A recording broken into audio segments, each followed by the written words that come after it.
আমরা দেখেছি যে একাদশ শ্রেণীতে, আজকে পত্রিকায় দেখলাম যে একাদশ শ্রেণীতে প্রায় 13,61,000 আসন খালি থাকবে। শূন্য পাশের প্রতিষ্ঠান 312টি, এবার গতবারের থেকে বেড়েছে 178টি। আমাদের শিক্ষামন্ত্রী আনম ইসলামুল হক মিলন বলেছেন যে শূন্য পাশ প্রতিষ্ঠানগুলোর বিষয়ে শীঘ্রই পদক্ষেপ নেওয়া হবে, সেটা ইতিবাচক পরিবর্তন দৃশ্যমান হবে। এবং উনি বলছেন যে এবার উত্তরপত্র পুনর্পরীক্ষা বা পুনর্মূল্যায়নের একটা ব্যবস্থা উনি করেছেন। এই জিনিসগুলো আপনি কীভাবে বলছেন? না, প্রথমে একটা জিনিস কিন্তু মাথায় রাখতে হবে যে আমরা গুণগত বক্তব্য দেই বা সংখ্যাবাচক দেখি, তার মাঝখানে একটা বিষয় আমি বলছি না যে যারা শুধু অকৃতকার্য হয়েছে বা ভালো ফলাফল করতে পারেনি তারা, বাট এইসব শিক্ষার্থীদের অনেকেই কিন্তু এই যে ফ্যাসিবাদ বিরোধী আন্দোলনে ছিল, বা তার আগে হয়তো কিছু কিছু আমরা যে সড়ক আন্দোলন দেখেছি তার মধ্যেও ছিল। সো মনোজাগতিক এক ধরনের পরিবর্তন এদের মধ্যে হয়েছে।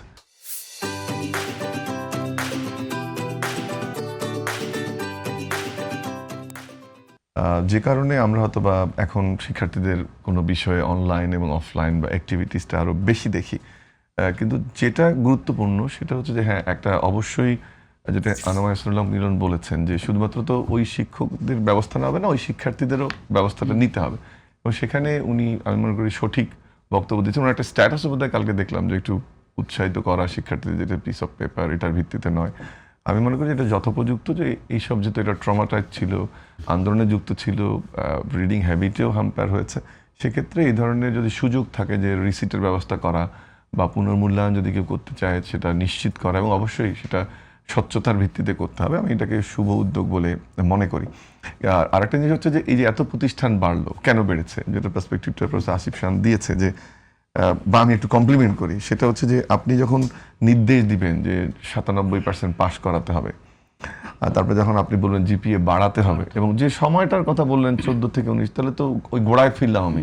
এটা তো কোনো মেজর চেঞ্জ না, ওটা তো একটা পারভার্সন ছিল, শব্দটা ঠিক ব্যবহার করলাম কিনা জানি না, বাট মানে এটা সঠিক সিদ্ধান্ত হয়নি।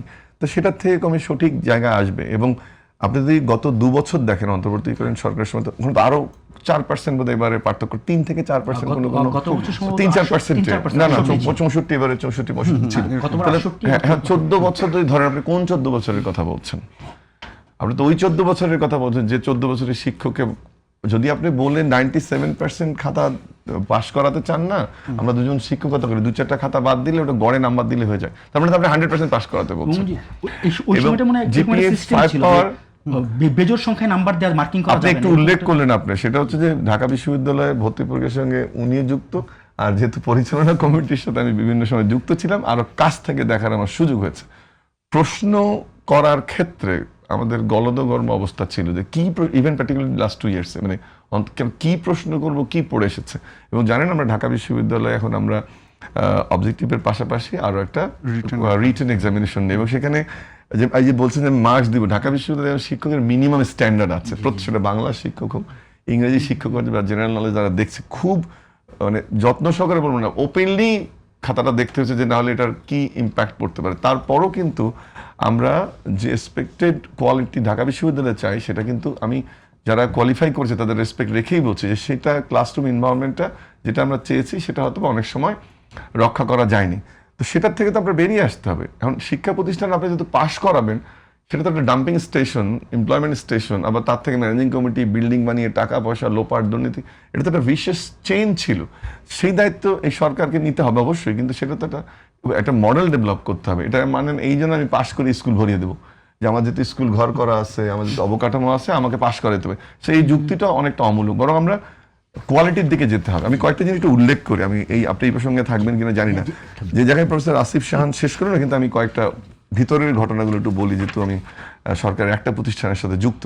যেমন উনি বলছেন স্কিল ডেভেলপমেন্টে আমরা একাডেমি ইন্ডাস্ট্রিতে সবচেয়ে বেশি গুরুত্ব দিচ্ছি, এবং আমি পাবলিক বিশ্ববিদ্যালয় ডিভিশনে একটু অ্যাড করি, সেটা হচ্ছে যে কারিগরি শিক্ষার প্রতি কিন্তু আমাদের একটা আমি আসতেছি আপনার ওখানে।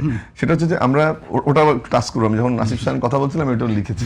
সেটা হচ্ছে যে আমি গত পাবলিক বিশ্ববিদ্যালয়ে দেখি, আমি গত 1.5 মাসে দায়িত্বে এসেছি, আমি 12টা বিশ্ববিদ্যালয়ে ভিজিট করেছি, এর মধ্যে নানা কারণে, কিন্তু পাশাপাশি একটা ইভেন্ট রাখার চেষ্টা করছি যে একাডেমি ইন্ডাস্ট্রি রিলেশনশিপ এবং এগ্রিমেন্ট সাইনিং। এর মধ্যে 4টা বিশ্ববিদ্যালয় অন্তত 30 থেকে 40টি বা তারও অধিক আমার প্রেজেন্সে এগ্রিমেন্ট হয়েছে, 4টা জিনিস করার চেষ্টা করছে। একটা হচ্ছে একাডেমিয়াকে কারিকুলাম ডেভেলপমেন্ট এনগেজ করা স্থানীয় পর্যায়ে, 2 হচ্ছে ইন্টার্নশিপ এবং প্লেসমেন্টটা টার্গেট করা, 3 হচ্ছে ওই যে একাডেমি ইন্ডাস্ট্রি যারা রিসোর্স পার্সন তাদেরকে ব্যবহার করা, আর 4 হচ্ছে আমাদের যে ইনোভেশনগুলো হচ্ছে সেটা ইন্ডাস্ট্রিকে অফার করা। যে আমি ন্যানো, যেমন একটা গেলাম যশোর বিশ্ববিদ্যালয় সেদিন, যে ন্যানো ইউরিয়ার কথা বললো, বা কোনোখানে দেখছি যে ডেঙ্গু মশা প্রতিরোধের ব্যবস্থা হচ্ছে, এটাকে আমরা চেষ্টা করছি ইন্ডাস্ট্রিয়ালিস্টের সাথে অ্যালাইন করে দেওয়ার। এটাই তো উচ্চশিক্ষার কন্ট্রিবিউশন, যে যেটা উনি বারবার বলছেন যে সংখ্যাগত নয় বরং গুণগত কন্ট্রিবিউশন, সেটা আমরা চেষ্টা করছি। আপনি টিবেটের বা স্কিল ডেভেলপমেন্টের কথা বলছেন, খুব শীঘ্রই এটা চালু হবে। 5 লাখ শিক্ষার্থীকে আমরা আইসিটি, এআই, সাথে হচ্ছে যে basic employment skills, for example CB writing, how to appear in the ভাই, বা এটা সহ আরেকটা হচ্ছে এথিক্স এর একটা কোর্স। এটা আমি আশা করি যে আগামী 2 মাসের মধ্যে পাইলট হিসেবে 10টি বিশ্ববিদ্যালয় এবং পরবর্তীতে প্রত্যেকটি বিশ্ববিদ্যালয় চালু হচ্ছে। এছাড়াও আপনি জেনে খুশি হবেন যে 3rd ল্যাঙ্গুয়েজের কথা যেটা আমরা বলছি, আগামী 3 মাসের মধ্যে ইতিমধ্যে আমরা বিশ্ববিদ্যালয় নির্বাচনের কাজ শুরু করেছি। 3 মাসের মধ্যে আরো 30টি বিশ্ববিদ্যালয়ে 3rd ল্যাঙ্গুয়েজ চালু হচ্ছে। এরপরে আমরা যে ভিজিটিং ফ্যাকাল্টিটা অনেক বড় এসেছিল, অনেক বিশ্ববিদ্যালয় আওয়ামী লীগ করে গেছে, কিন্তু রিসোর্স বা ফ্যাকাল্টির সংখ্যা একেবারে নগণ্য, এবং অনেক বিশ্ববিদ্যালয় ম্যাক্সিমাম বিভাগে লেকচারাররা পড়াচ্ছে।